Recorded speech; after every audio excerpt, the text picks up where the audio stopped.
Hello student, today I am taking your 11th class business study, third chapter, public, private and global enterprises, part 1. In this part, we discuss about the public sector enterprises, character sketch of the public sector enterprises, forms of public sector enterprises and departmental undertaking with meaning, features and demerits. Public sector enterprises होते क्या हैं बेटा? Public sector enterprises are और the public enterprises is one which is owned, managed and controlled by the central government or the state government or any other local authority of a government. Is it clear? They are also known as a public undertaking. The forms of public organization या public undertakings are departmental undertaking, public corporation and government company. Features of public sector enterprises are state ownership. जितनी भी public sector enterprises चाहे वो central government के under हो, चाहे वो local government के अंडर हो या फिर स्टेट गवर्नमेंट के अंदर हो, वो होते गवर्नमेंट के अंडर हैं. यानी कि गवर्नमेंट ही उनमें पैसा लगाती है, गवर्नमेंट उन्हें कंट्रोल करती है, मैनेज करती है, प्रॉफिट और लॉस भी गवर्नमेंट ही उनका लेती है. दूसरा फीचर है स्टेट कंट्रोल. मैंने अभी बताया कि गवर्नमेंट एंटरप्राइजेज होने की वजह से गवर्नमेंट ही इन बिजनेस को कंट्रोल करती है, चाहे वो मिनिस्ट्री से कंट्रोल करे, चाहे वो एक स्पेशल एक्ट बना के कंट्रोल करे, चाहे वो गवर्नमेंट कंपनी फॉर्म में कंट्रोल करे, पर गवर्नमेंट ही कंट्रोल करेगी. स्टेट फाइनेंस, इसको गवर्नमेंट ही फाइनेंस करती है. Is it clear? Government treasury से ही इनकी कैपिटल जाती है, इनका लॉस बियर होता है. सोशो इकोनॉमिक ऑब्जेक्टिव, जितने भी पब्लिक सेक्टर एंटरप्राइजेज हैं इनका मेन ऑब्जेक्टिव जो होता है, पहले सोशल वेलफेयर होता है मेन ऑब्जेक्टिव, फिर उसके बाद सब ऑब्जेक्टिव जो होता है प्रॉफिट अर्निंग होता है. यानी कि ये प्रायोरिटी देते हैं सोशल वेलफेयर को. और नेक्स्ट फीचर है पब्लिक अकाउंटेबिलिटी. जितने भी पब्लिक सेक्टर एंटरप्राइजेज हैं वो सभी उनकी अकाउंटेबिलिटी जो है आंसर देही जिन्हें कहते हैं, जवाबदेही जिसे कहते हैं, वो किसको लेके होती है? पब्लिक को लेकर होती है. चाहे वो पार्लियामेंट में जाके दें या फिर रिलेटिव गवर्नमेंट अथॉरिटी को दें, पब्लिक अकाउंटेबिलिटी उनकी बनती है. इस स्लाइड में बेटे हमने दिखाया है कि टाइप्स ऑफ पब्लिक अंडरटेकिंग या एंटरप्राइजेस कौन कौन से. पहली है डिपार्टमेंटल अंडरटेकिंग जो इस पूरी स्लाइड में हमें डिस्कस करनी है. दूसरी है पब्लिक ऑपरेशन एंड तीसरी है गवर्नमेंट कंपनी. तो let's start with the departmental undertaking.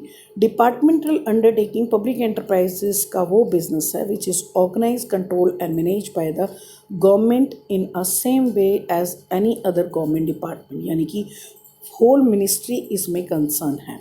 One of the whole ministry is concerned to run, manage and control this business. Taken best example of भारतीय railway, postage and Telegram department, ये इसके best examples हैं.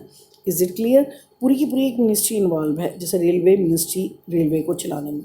Features देखते हैं इसके. Formation, departmental undertaking government के द्वारा बनाई जाती है, तो पर्टिकुलर मिनिस्ट्री द्वारा बनाई जाती है और इस द्वारा ही रन की जाती है. Is it clear? इसको अलग से कोई ब्रांच बना के या डिवीज़न बना के नहीं क्रिएट किया जाता. सबसे ओल्डेस्ट मेथड है पब्लिक एंटरप्राइजेज में, और सबसे ट्रेडिशनल ओल्डेस्ट होने के बाद सबसे ज़्यादा स्ट्रॉन्ग आस्पेक्ट बिजनेस जो है वो यही है. अगला है इसका feature no separate legal entity. क्योंकि वन ऑफ द मिनिस्ट्रीज को चला रही है तो इसकी कोई सेपरेट एंटिटी तो हो ही नहीं सकती ना गवर्नमेंट से. तो ये पूरी की पूरी गवर्नमेंट बॉडी इन्वॉल्व है, इंटीग्रल पार्ट है ये गवर्नमेंट का. ठीक है. नेक्स्ट है मैनेजमेंट एंड कंट्रोल. ऑब्वियसली जब इंटीग्रल पार्ट है, वन ऑफ द मिनिस्ट्री चला रही है, तो सारा का सारी मिनिस्ट्री इस कंसर्न को चलाने, कंट्रोल करने, मैनेज करने में लगी हुई है. चाहे वो हमारे गवर्नमेंट के AIS ऑफिसर्स हों, जितने भी एम्प्लॉइज़ हों वो भी गवर्नमेंट एम्प्लॉय कहलाते हैं, बट इसको मतलब हर तरीके से गवर्नमेंट ही चलाती है. फाइनेंस, गवर्नमेंट ट्रेजरी से ही फाइनेंस होता है. फाइनेंशियल ईयर में हर बजट में इसको मनी अलॉट की जाती है. इसका बजट अलग से बन के आता है, रेलवे बजट सुना होगा आपने. ठीक है. और उसी पैसे से फाइनेंस होता है और उसी के द्वारा ही ये कंट्रोल भी वहीं उससे होता है. ऑडिट प्रॉपर होता है, इसका ऑडिट भी होता है, कंट्रोल भी होता है, और इसको रिपोर्ट भी पब्लिश करनी पड़ती है. और अगर कई बार ज़रूरत हो तो पार्लियामेंट सेशन में आकर रेलवे मिनिस्टर को इन अकाउंटेबिलिटी भी पूरी करनी होती है, और वो जाते हैं. इसके छोटे से छोटे डिसीज़न से बड़े बड़े डिसीज़न सारे के सारे पार्लियामेंट में लिए जाते हैं. Is it clear?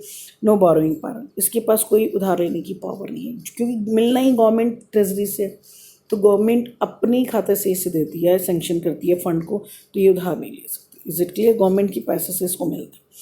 ठीक है. आगे बट यूज़ ऑफ रेवेन्यू, इसका जितना भी प्रॉफिट होता है एक्सेस प्रॉफिट वो एज ए गवर्नमेंट रेवेन्यू बनता है और गवर्नमेंट के ही खाते में जाता है, ट्रेजरी में जाता है और गवर्नमेंट ही उसे अपने वेलफेयर के लिए यूज़ करती है। ऑब्वियसली तो लॉस भी कौन बियर करेगी? Government.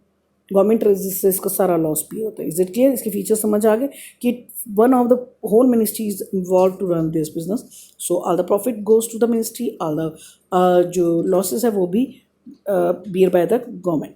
Is it clear? Demerit देखते हैं जल्दी से इसके। लैक ऑफ फ्लेक्सिबिलिटी, इसमें फ्लेक्सिबिलिटी तो नाम की कोई चीज़ होती नहीं क्योंकि इसकी ऑटोनॉमी नहीं है, आज़ादी नहीं है। जो भी छोटे से छोटे डिसीजन लेने हैं, बड़े से बड़े डिसीजन लेने हैं, गवर्नमेंट मिनिस्ट्री ने लेने हैं और one of the ministry involve होने के लिए मिनिस्ट्री लेगी तो आप खुद सोच सकते हो कि बिना डिसीजन लिए तो काम ही नहीं होता। हर छोटे से छोटे काम के लिए मिनिस्ट्री पे, रेलवे मिनिस्ट्री पे डिपेंड होना पड़ता है। ठीक है, रेलवे है तो रेलवे मिनिस्ट्री पे डिपेंड होगा। Lack of quick decision making, quick decision making तो हो ही नहीं सकता। परमिशन लो, पहले परमिशन ले लिया अगर तो भी अगर नहीं डिस्कशन परमिशन मिल पा तो पार्लियामेंट सेशन की वेट करो, तब जाकर डिसीजन होगा, लिया जाएगा और इम्प्लीमेंट होगा। तो तब तक तो टाइम निकल जाता है, अपॉर्चुनिटी ही ख़त्म हो जाती है। लैक ऑफ मैनेजमेंट की लैक होती है क्योंकि ये जो बिज़नेस है वो IAS ऑफिसर्स और गवर्नमेंट ऑफिसर्स द्वारा चलाया जाता है। तो ऐसे केस में इन लोगों को मैनेजीरियल एबिलिटी इनमें नील होती है। ठीक है, तो वो कमी की वजह से ये बिज़नेस जनरली लॉसेस में होते हैं।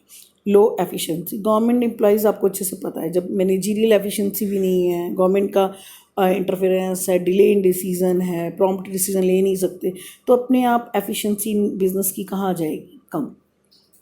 ठीक है, लेथार्जी हो जाते हैं वर्कर भी, काम करने को राजी नहीं होते। जैसे गवर्नमेंट डिपार्टमेंट का हाल है वो आपको अच्छे से पता है, तो मैं इस बारे में कुछ नहीं कहूँगी। Is it clear? तो लो एफिशिएंसी यहाँ पे नज़र आती है। लॉसेस में ही ज़्यादातर बिजनेस चल रहे होते हैं, रेलवे का ही देख लो आप। ठीक है, guided by political consideration, political influence तो रहता ही रहता है। चाहे कितना भी आप कंट्रोल करोगे, गवर्नमेंट इंटरफेरेंस नहीं कर रहे, पूरी की पूरी मिनिस्ट्री इन्वॉल्व है, आप पार्लियामेंट में जा रहे हो, अपोजिट पार्टी भी खींचातानी करेगी, रूलिंग भी करेगी, तो वो तो नज़र आता है कि पॉलिटिकल इंटरफेरेंस नज़र आता है, जिसकी वजह से बिजनेस जो है ना वो पॉलिटिकल एजेंडा ही बन के कई बार रह जाता है और अपनी एफिशिएंसी दिखा ही नहीं पाता। लैक ऑफ ऑटोनॉमी, ऑटोनॉमी का मतलब फ्रीडम, ये ना तो अपने डिसीजन खुद ले सकते हैं, मिनिस्ट्री पे डिपेंडेंट तो गवर्नमेंट डिसीजन लेती है, पार्लियामेंट पे डिसीजन ले जाते हैं, ना ही ये फाइनेंशियल ऑटोनॉमी इनके पास है।